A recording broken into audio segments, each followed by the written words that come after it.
உலகத்திலேயே வேகமாக பறக்கும் பறவைகள். கியர் ஃபால்கன் இது உலகத்திலேயே பெரிய ஃபால்கன். 1 மணி நேரத்துக்கு 209 கிலோமீட்டர் ஸ்பீடில் பறக்கும். இது வேட்டையாடும் போது பவர்ஃபுல்லாக இருக்கும். இந்த பறவை குளிர் பிரதேசங்களில் காண முடியும். கோல்டன் ஈகிள் இது ஒரு வேட்டை பறவை.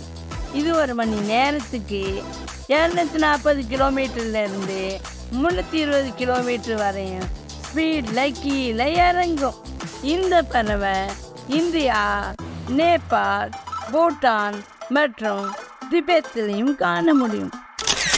பெரிகிரீன் ஃபால்கன் உலகத்திலேயே முதல் பெரிய வேகமான பறவை. இது 1 மணி நேரத்துக்கு 386 கிலோமீட்டர் வேகத்தில் டைவ் பண்ணும்.